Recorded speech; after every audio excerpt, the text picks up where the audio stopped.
పార్టీకి చెందిన రీజనల్ కోఆర్డినేటర్లు, జిల్లా అధ్యక్షులు, సమన్వయకర్తలు, ఎంపీలు, ఎమ్మెల్యేలు, ఎమ్మెల్సీలు, ఇంకా సీనియర్ నాయకులు అందరికీ కూడా మనస్ఫూర్తిగా వెల్కమ్. ఈరోజు మనం అంతా కూడా ఈరోజు ఇక్కడ ఏకం కావడానికి కారణం బహుశా మీ అందరికీ కూడా తెలిసే ఉంటుంది. నాకు తెలిసినంత వరకు రాష్ట్ర చరిత్రలో ఎప్పుడూ కూడా ఈ స్థాయిలో ఇంత గొప్ప ఉద్యమం సక్సెస్ఫుల్గా పూర్తి చేసిన పరిస్థితులు బహుశా దేశ చరిత్రలో ఎప్పుడూ కూడా బహుశా చూసి ఉండకపోవచ్చు. అది చేసినందుకు మీరు కృషి చాలా ఉంది అని చెప్పడానికి మిమ్మల్ని అందరినీ కూడా అభినందించడం కోసం ఖచ్చితంగా ఎన్ని మాటలు చెప్పినా తక్కువే. ఇక్కడ నుంచి మొదలు పెడితే ఎమ్మెల్యే సమన్వయకర్తల దగ్గర నుంచి, రీజనల్ కోఆర్డినేటర్స్ దగ్గర నుంచి, జిల్లా అధ్యక్షుల దగ్గర నుంచి, ఎమ్మెల్యేలు, ఎంపీలు, ఎమ్మెల్సీలు, సీనియర్ నాయకులు, ఇక్కడ నుంచి మొదలు పెడితే లోవెస్ట్ లెవెల్లో ఉన్న గ్రామ స్థాయిలో ఉన్న క్యాడర్ నిజంగా ఇంత కమిటెడ్గా ఒక ఉద్యమాన్ని మనస, వాచ, కర్మన దీన్ని ఎట్టి పరిస్థితుల్లోనూ కూడా ఈ ఉద్యమంను, ఈ స్ఫూర్తిని, ప్రజలు ఇక్కడ చెప్పే ఈ గళాన్ని ఖచ్చితంగా వినిపించేట్టుగా చేయాలి. రాష్ట్ర ప్రభుత్వం మెడలు వంచాలి, ఆ నిర్ణయం వెనక్కి తీసుకునేట్టుగా రాష్ట్ర ప్రభుత్వం మీద ఒత్తిడి తీసుకుని రావాలి అని చెప్పి పట్టుదలతో ఇంత గొప్ప ఉద్యమం చేసిన చరిత్ర బహుశా రాష్ట్రంలో ఎప్పుడూ కూడా జరిగి ఉండదు.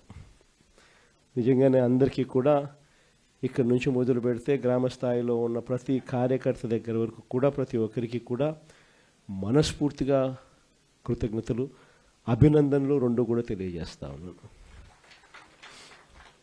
దాదాపుగా 1,04,11,136 సంతకాలు ప్రతి జిల్లా నుంచి బయలుదేరిన ఈ నెంబరు, మన దగ్గరికి వచ్చిన నెంబరు, ఈరోజు గవర్నర్ గారికి మనం చూపించబోయే ఈ సంతకాలు ఆల్రెడీ బహుశా చూపించే కార్యక్రమం బహుశా మొదలై ఉంటుంది. ఆల్రెడీ బండ్లను మనం ఫ్లాగ్ ఆఫ్ చేసినాము. ఆ బండ్లన్నీ గవర్నర్ గారి ప్రెమిసెస్కు ఆల్రెడీ చేరాయి. అక్కడ గవర్నర్ గారి సిబ్బంది ఆ సంతకాలు పెట్టిన వ్యాన్స్ను అంతా కూడా వాళ్ళు చూస్తూ ఉండింటారు. బహుశా 1,04,11,136 సంతకాల 1,04,11,136 సంతకాలు చేసిన పత్రాలు ఈరోజు నిజంగా ఇదొక ఘట్టం, చరిత్రలో నిలిచిపోయే ఒక ఘట్టం. ఈరోజు నిజంగా చంద్రబాబు నాయుడు గారు తన ఈ మధ్యకాలంలోనే మొన్ననే కలెక్టర్ల సదస్సు జరుగుతూ ఉన్నప్పుడు తన నోట్లో నుంచి వచ్చిన కొన్ని మాటలు ఆశ్చర్యం కలిగించాయి. ప్రజల్లో గ్రాఫ్ చాలా పడిపోతూ ఉంది, దానికి కారణం కలెక్టర్ల పనితీరు సరిగ్గా లేదు అని చెప్పే పరిస్థితిలో చెప్తా ఉన్నాడు. పొద్దున పేపర్ చదివితే అయ్యో అని మొత్తుకున్నట్టు. కలెక్టర్ల గ్రాఫ్ బాగాలేక కాదు స్వామి, నీ గ్రాఫ్ బాగాలేక పడిపోతా ఉంది, నీదేనే నీకు అర్థం కావడంలా.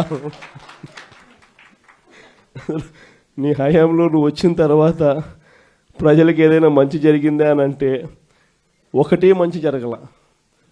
చంద్రబాబు నాయుడు గారు ఈ 18 నెలల కాలంలో, దాదాపు 18 నెలలే ఉంది, ఈ బడ్జెట్ వస్తే మూడో బడ్జెట్ ప్రవేశపెడతా ఉన్నాడు. ఈ మార్చిలో తాను ప్రవేశపెట్టబోయేది 3వ బడ్జెట్. అంటే మొత్తం 5 బడ్జెట్లు ప్రవేశపెట్టే అవకాశం ఈ ముఖ్యమంత్రికైనా ఉంటుంది. అలాంటిది 3వ బడ్జెట్ ప్రవేశపెడతా ఉన్నాడు ఈ మార్చిలో. అంటే 2 బడ్జెట్లు అయిపోయినాయి, అంటే 2 సంవత్సరాలు అయిపోయినాయి. ఈ మార్చి వచ్చేసరికి 3వ బడ్జెట్ కూడా ప్రవేశపెడతా ఉన్నాడు. మరి ఈ 2 సంవత్సరాలు, ఈ కాలంలో 2 బడ్జెట్లు ప్రవేశపెట్టి దాదాపుగా 2 సంవత్సరాలు అయిపోవస్తా ఉన్న ఈ కాలంలో ప్రజలకు ఏదైనా మంచి జరిగిందా అని అంటే బోర్డు సున్నా కనిపిస్తుంది. అంతవరకు ప్రజలకు అందుబాటులో ఉండే అన్ని స్కీములు రద్దయిపోయినాయి. మన ప్రభుత్వ హయాంలో టెన్షన్గా ప్రతి నెల, బహుశా ఏ ప్రభుత్వంలో ఎప్పుడు జరిగిండదేమో, ఏ నెల ఏ స్కీమ్ ఇవ్వబోతున్నాము, ఏ నెల ఏ బటన్ నొక్కబోతున్నాము అని చెప్పి ముందుగానే ప్రజలకి క్యాలెండర్ ఇచ్చి ఆ క్యాలెండర్ను అమలు చేసిన పరిస్థితి బహుశా దేశ చరిత్రలో ఎక్కడ కూడా బహుశా జరిగి ఉండదు. అలాంటి మన పాలన చూసి చంద్రబాబు నాయుడు గారు అవన్నీ చేయడమే కాకుండా ఏముంది జగన్ చేసే పని ఎవడైనా చేయొచ్చు, ఇంట్లో ముసలోళ్ళైనా చేయొచ్చు అని చెప్పి అన్నాడు. అవన్నీ చేయడమే కాకుండా నేను సూపర్ 6, సూపర్ 7 కూడా హామీలు అమలు చేస్తానని చెప్పిన వ్యక్తి ఈ 22 ఏళ్ళు కావస్తా ఉన్న ఈ సమయంలో చంద్రబాబు నాయుడు గారి హయాంలో జరిగింది ఏమిటి అని అంటే అన్ని పథకాలు గతంలో జరిగే అన్ని పథకాలు రద్దు కావడం, సూపర్ 6, సూపర్ 7 మోసాలుగా మిగిలిపోవడం, పైగా వ్యవస్థలన్నీ పూర్తిగా నీరు గారిపోవడం, నిర్వీర్యమైపోవడం. ఈ మూడు చూసాం మనం. అందుకే చంద్రబాబు నాయుడు గ్రాఫ్ ఈరోజు ఎంత లేపినా కూడా గ్రాఫ్ లేయడంలా పైకి. ఎందుకంటే అన్ని అబద్ధాలు అన్ని మోసాలు అని చెప్పి ప్రజలకు అర్థమైపోతూ ఉంది, కనిపిస్తూ ఉంది. కాబట్టి అసలు మొట్టమొదటిసారిగా వ్యవస్థలన్నీ కూడా కుప్పకూలిపోయిన పరిస్థితి చూస్తూ ఉన్నాం. ప్రజలకు సంబంధించిన ఆరోగ్యశ్రీ తెరమరుగైపోతూ ఉంది. ప్రజలకు సంబంధించిన ఫీజు రీయింబర్స్మెంట్, పిల్లలకు సంబంధించిన ఫీజు రీయింబర్స్మెంట్ బకాయిలతో పిల్లలు చదువులు ఆగిపోతూ ఉన్నాయి. ఏ రైతుకు గిట్టుబాటు ధరలు రాని పరిస్థితి. సూపర్ 6, సూపర్ 7తో అన్ని రకాలుగా మోసాలు. సో మొత్తం ప్రభుత్వం అన్నది ఎందుకుంది అనేది ఒకసారి గమనిస్తే కొన్ని ఆశ్చర్యకరమైన విషయాలు కనిపిస్తాయి. నాకు కూడా ఒక్కొక్కసారి మీ అందరికీ కూడా ఎప్పుడన్నా అనిపించుంటుంది. ప్రపంచం దేశమంతా చూస్తూ ఉన్నాం, అన్ని రాష్ట్రాలు చూస్తూ ఉన్నాం. ప్రభుత్వం స్కూల్ ఎందుకు నడుపుతుందో ఎప్పుడన్నా ఆలోచన వచ్చిందా మీకు? ప్రభుత్వం ఎందుకు హాస్పిటల్ నడుపుతుందో, ప్రభుత్వం ఎందుకు ఆర్టీసీ బస్సులు నడుపుతుంది? దశాబ్దాలుగా విభూతిగా నేను చెప్పేది. స్వతంత్రం వచ్చినప్పటి నుంచి ఇన్ని చూస్తూ ఉన్నాం మనము. ఎన్నెన్నో రాష్ట్రాలు చూస్తూ ఉన్నాం. అన్ని రాష్ట్రాల్లోనూ కూడా ప్రభుత్వ పని ఏమిటి అని అంటే ప్రజలకు ప్రభుత్వ పని ఏమిటి అని అంటే ఒకవేళ ప్రభుత్వమే స్కూళ్ళు నడపకపోతే, ప్రభుత్వమే ఒకవేళ హాస్పిటల్ నడపకపోతే, ప్రభుత్వమే ఒకవేళ ఆర్టీసీ బస్సులు నడపకపోతే జరిగేదేమిటి? ప్రైవేట్ ఎక్స్‌ప్లాయిటేషన్ అన్నది దోచేసే కార్యక్రమం జరుగుతుంది. పేద మధ్యతరగతి ప్రజలు పూర్తిగా కూడా ఏది కూడా విద్య కానీ, వైద్యం కానీ, పబ్లిక్ ట్రాన్స్పోర్ట్ కానీ ఇవేవి కూడా ప్రజలకు అందుబాటులో లేకుండా పోయే పరిస్థితి ఉంటుంది. వాటికి చెక్ పెట్టడం కోసం ప్రభుత్వం ఇవన్నీ కూడా తాను ఇన్వాల్వ్ అయి తాను నడిపే కార్యక్రమం చేస్తుంది. ఇది మనకు అందరికీ కూడా కనిపించే విషయాలు.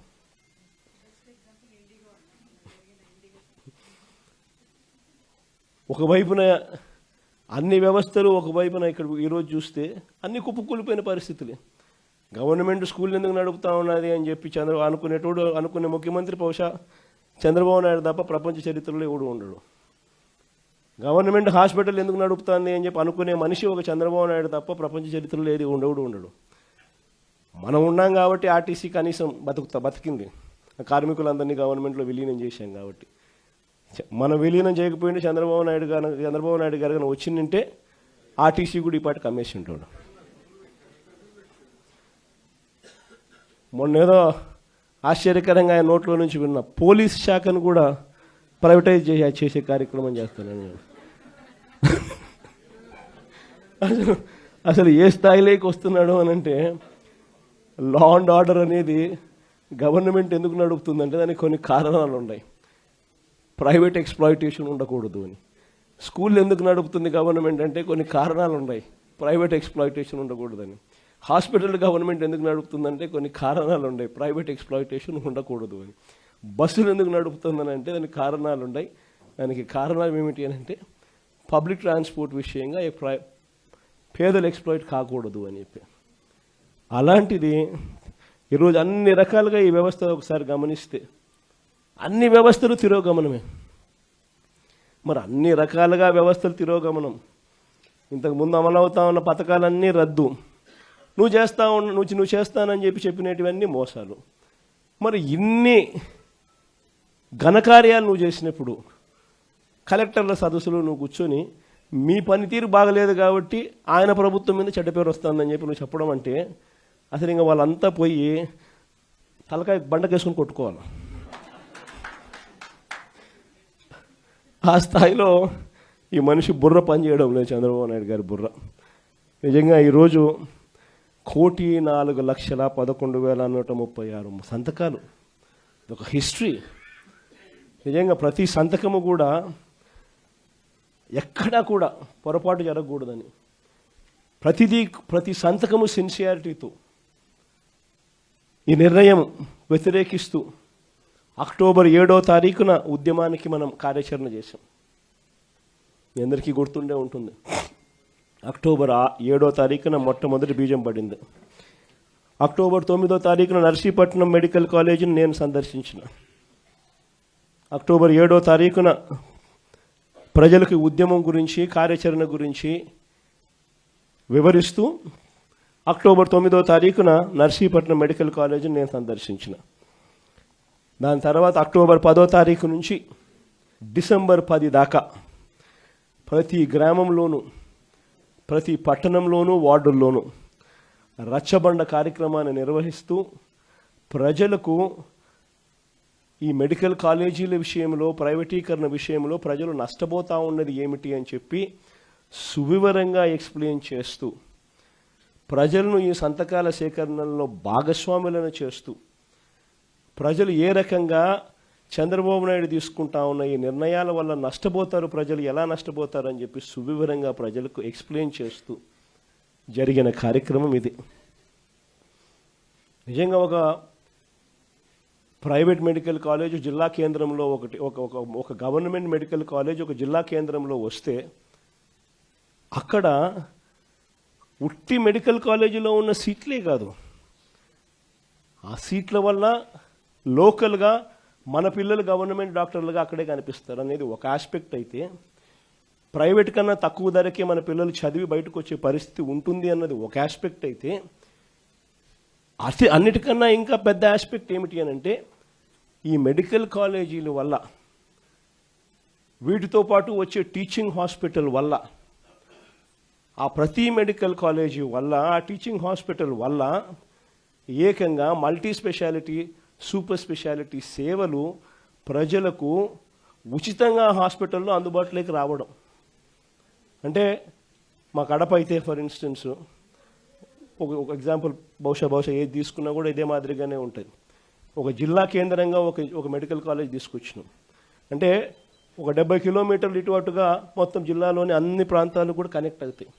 అక్కడ ఒక మెడికల్ కాలేజ్ వస్తే, సూపర్ స్పెషాలిటీ హాస్పిటల్ అక్కడనే అవైలబిలిటీ లేక వస్తే, ఆ మల్టీ స్పెషాలిటీ హాస్పిటల్ అందుబాటులోకి తీసుకొని రావడం వల్ల ఆ హాస్పిటల్లో ఉచితంగా పేదలకు ఈ సేవలన్నీ అందుబాటులోకి రావడం వల్ల ప్రైవేట్ ఎక్స్ప్లాయిటేషన్ అనేది పూర్తిగా జీరో అయిపోతుంది. రేపు పొద్దున ఎవడు ప్రైవేట్ హాస్పిటల్కి పోడు, గవర్నమెంట్ హాస్పిటల్లో ఫ్రీగా చేసి పెడతా అంటే నువ్వేదో రీజనబుల్గా ఛార్జ్ చేస్తే నీ దగ్గరకు వస్తారు తప్ప, నువ్వు 2 లక్షలు 4 లక్షలు 5 లక్షలు అని అంటే ఎవడొస్తాడు?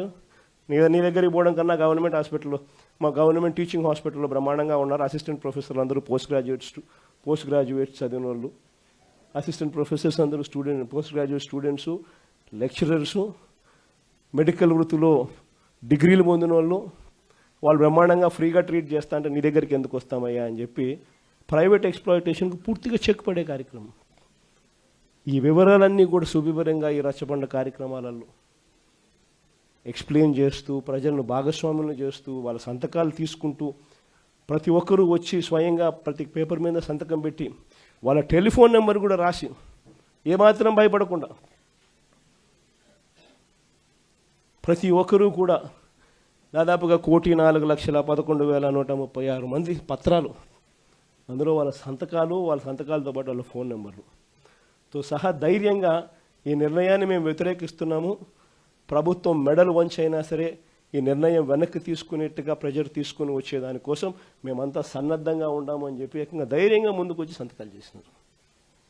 ఈ కార్యక్రమం అక్టోబర్ 10 నుంచి డిసెంబర్ 10 వరకు జరిగింది.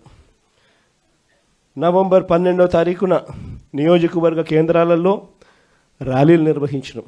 175 నియోజకవర్గాలలో కూడా నవంబర్ 12వ తారీఖున జరుగుతూ ఉన్న ఈ కార్యక్రమానికి ప్రజల్లో ఇంకా అవేర్నెస్ క్రియేట్ కావడం కోసం అని చెప్పి ప్రతి నియోజకవర్గంలోనూ నవంబర్ 12వ తారీఖున ర్యాలీలు నిర్వహించినాం.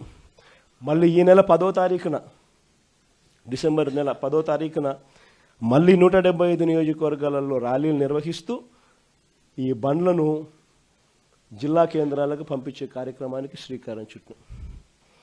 మళ్ళీ ఈ నెల 15వ తారీఖున జిల్లా కేంద్రాలలో కూడా ఇదే రకమైన ర్యాలీలు నిర్వహిస్తూ ప్రజల్లో అవగాహన అవేర్నెస్ క్రియేట్ చేస్తూ ఇక్కడ నుంచి జిల్లా కేంద్రాల నుంచి ఏకంగా ఈ బండ్లు మన దగ్గరికి వచ్చే కార్యక్రమానికి శ్రీకారం చుట్టడం జరిగింది. దాని తర్వాత ఈరోజు మీ అందరి సమక్షంలో మళ్ళీ మనం ఇక్కడ నుంచి బండ్లను గవర్నర్ గారి దగ్గరికి పంపించడం, ఆయనకు చూపించడం కొరకు పంపించడం రెండూ చేస్తున్నాం. గవర్నర్ గారికి ఒక్కసారి పత్రాలన్నీ చూపించిన తర్వాత, ఆయనకు చెప్పిన తర్వాత, చూపించిన తర్వాత ఈ పత్రాలన్నీ కూడా కోర్టు ద్వారాలు కూడా తడతాయి.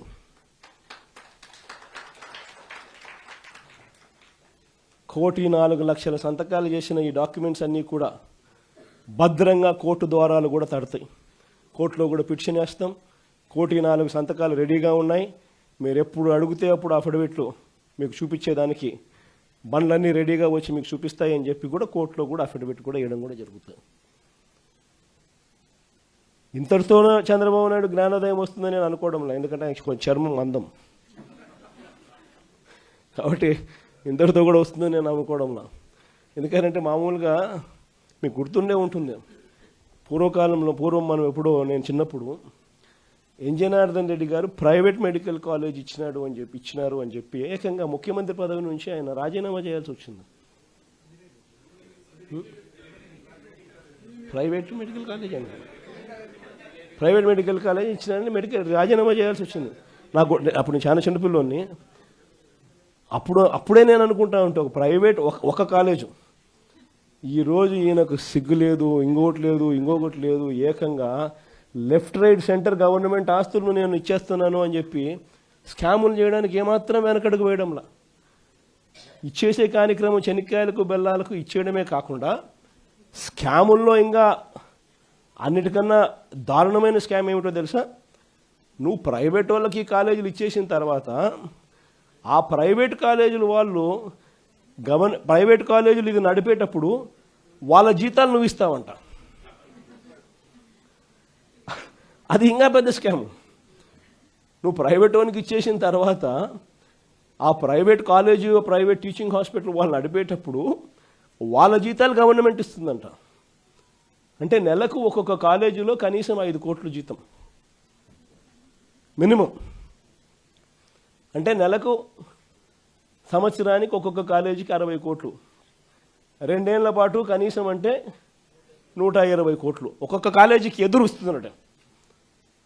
చెనిక్కాయలకు బెల్లాలకు ఈయన మనిషికి కాలేజీలు కట్టబెట్టడమే కాకుండా మళ్ళా ఎదురు 120 కోట్ల రూపాయలు ఎదురిస్తున్నాడు.